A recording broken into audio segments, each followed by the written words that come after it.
Saka tidak pernah wujud di zaman Nabi SAW maupun di kalangan sahabat-sahabat baginda. Tetapi mengapa saka wujud di zaman kita di kalangan orang-orang Melayu? Ramai di kalangan kita yang tidak mengetahui atau menafikan keluarga mereka mempunyai dan diganggu saka, sedangkan mereka beragama Islam. Amat mustahil mereka dianggap pembawa saka.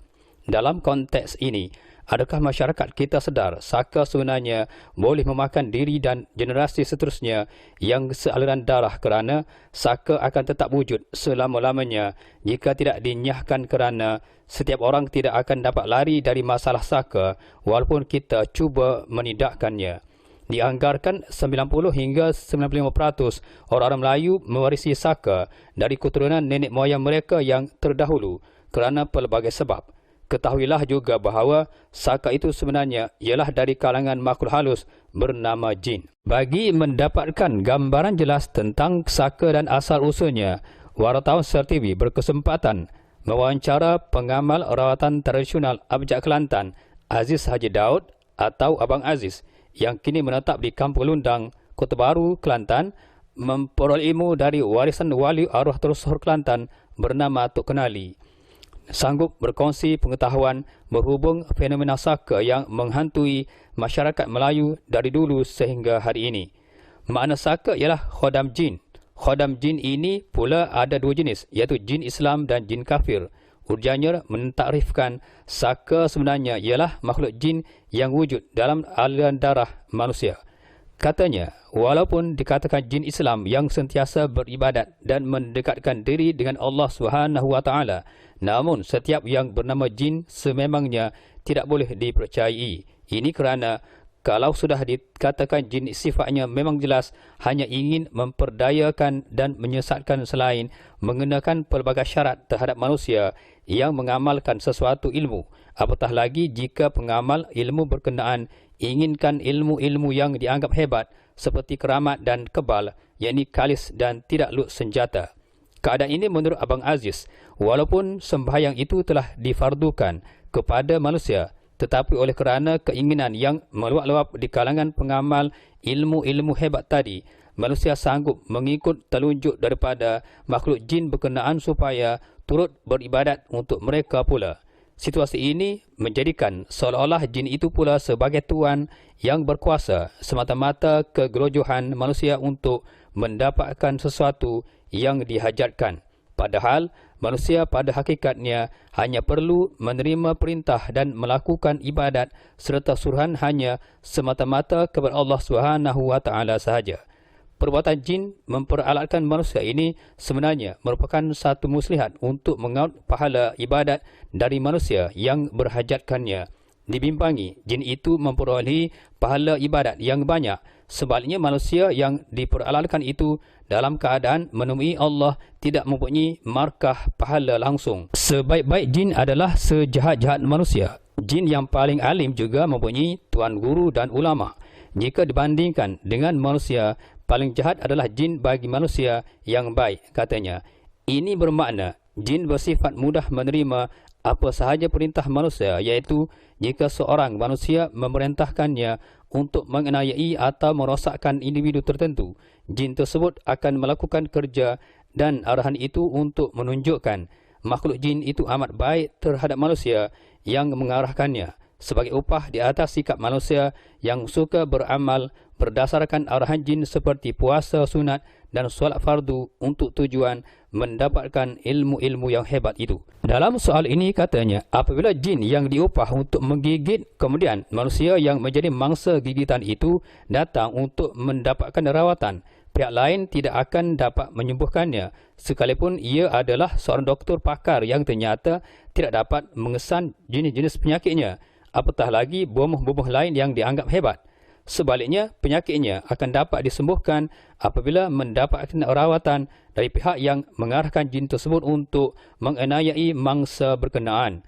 Berikutan itu, apabila pengamal berkenaan mengarahkan jin tersebut keluar dari tubuh mangsa, jin yang sedang menghuni dalam tubuh mangsa pastinya akan keluar dan selepas itu penyakitnya sembuh, yang sebenarnya berpunca daripada gangguan jin-jin berkenaan.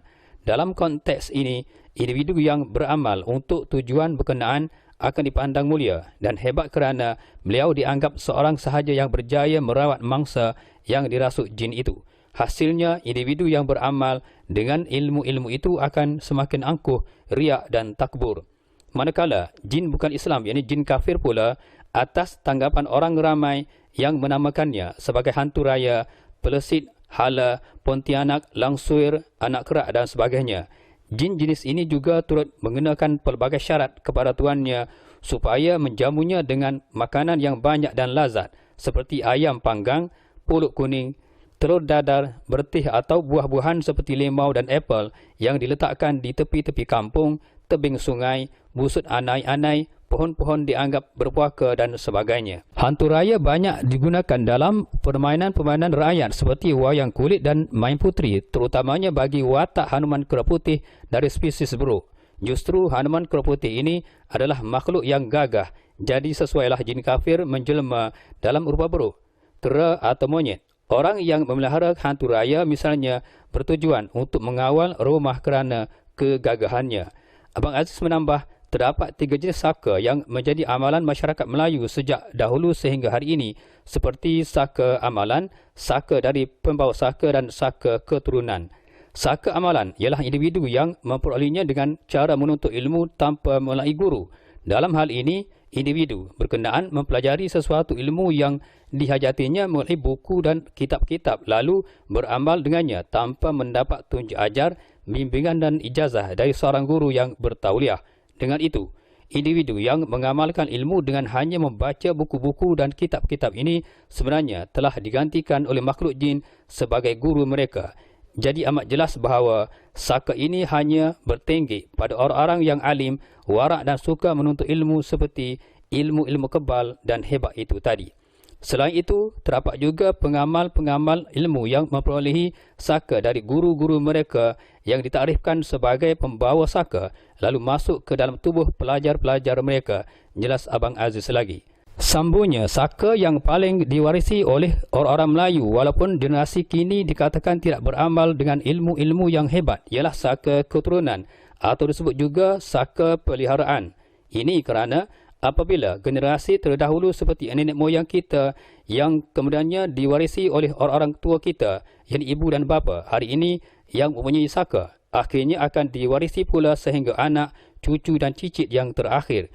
Keadaan ini disebabkan selagi kita mempunyai pertalian darah dengan keturunan kita tanpa mengira berapa lapis generasi pun, kita akan tetap menerima saka tersebut sama ada mahu ataupun tidak. Generasi terdahulu seperti moyang lelaki kita banyak menggunakan saka peliharaan ini di mana dari makhluk jin ini akan menyamar atau menyerupai haiwan seperti burung yang besarnya agak luar biasa, harimau, hala dan hantu raya yang dapat menyerupai tuan yang memeliharanya. Manakala kalau perempuan pula suka memelihara hala, pelesit, langsui dan penanggal, maknanya tujuan makhluk berkenaan dipelihara adalah untuk mengawal rumah dan dusun buah-buahan dari dicuri atau dicerobohi oleh orang-orang yang tidak bertanggungjawab. Jin itulah yang menyerupai tuannya. Kadang-kadang tuannya tidak ada di rumah. Sebaliknya, apabila penceroboh datang ke rumah yang akan menjadi mangsa, penceroboh akan dapat melihat tuan rumah tidak ke mana-mana, sedangkan makhluk berkenaan yang menyamar sebagai tuan rumah tersebut. Dengan demikian, rumah yang akan menjadi mangsa itu akhirnya terselamat dari dipecah masuk atau dirompak. Tanda-tanda saka memang banyak. Individu yang tubuhnya terkena saka akan berasa sakit di bahagian tulang bahu, yakni tulang kipas. Tengkuk berasa berat seperti ditindih sesuatu. Cepat marah, menjadi pelupa, pening dan sakit kepala yang amat sangat. Dibenci jiran-jiran tetangga. Apabila demam, bahagian muka sahaja yang terasa panas. Sebabnya tubuh berasa sejuk. Terasa kebas hujung jari kaki. Sakit di bahagian tulang belakang dan pinggang. Lutut seperti digigit. Suka menangguhkan kerja. Terasa malas menziarahi walaupun mendengar berita ada orang sakit dan meninggal. Sewaktu tidur malam mudah terkejut. Sentiasa berdebar. Tubuh terasa kejang, lenguh dan lumpuh. Soal makan tiada had iaitu makan terlalu banyak tetapi tidak berasa kenyang. Ujarnya memperihalkan tanda-tanda individu terkena saka. Selain itu, menurut Abang Aziz, ada sesetengah individu yang turut mendakwa bahawa setiap kali membaca Al-Quran dan beramal, tubuh mereka seperti kepanasan. Dalam hal ini, menurutnya, membaca Al-Quran tidak pernah menjadikan tubuh manusia menjadi panas. Allah SWT dan Rasulnya sendiri menggalakkan setiap umat Islam memperbanyakkan membaca Al-Quran dengan ikhlas hati kerana Al-Quran sebenarnya sejuk, iaitu sebagai penawar terutamanya kepada segala jenis penyakit dan gangguan makhluk halus. Tetapi, apabila membaca Al-Quran dengan tiba-tiba tubuh menjadi panas adalah disebabkan individu itu sebenarnya dihuni saka di mana tubuh individu berkenaan telah dijadikan rumah jin sebagai tempat untuk makhluk berkenaan menyebarkan da'iyah, memperdayakan dan menyesatkan mangsa. Sebaik-baik langkah untuk memagari atau menyelamatkan barangan milik kita seperti harta benda, rumah, tanah termasuk diri sendiri dan keluarga ialah dengan membaca ayat kursi, ayat 3 kul, bismillah 1000 dan ayat 1000 dinar, katanya. Dalam hal ini, selain saka tidak wujud di zaman Nabi SAW, saka juga tidak pernah dikenali di zaman sahabat-sahabat baginda SAW. Misalnya Sayyidina Umar Al-Khattab dan Sayyidina Ali bin Abi Talib juga lut senjata dan mereka meninggal dunia sebagaimana kebanyakan manusia yang lainnya, iaitu setiap yang hidup akan merasai kematian. Tetapi apabila dilihat tubuh ditikam, dibunuh, ditembak atau dipotong tanpa mendapat apa-apa kesan atau tidak lut senjata, ini menunjukkan ia sebenarnya ditepis oleh makhluk jin yang sentiasa bersama individu yang mengamalkan ilmu-ilmu hebat itu.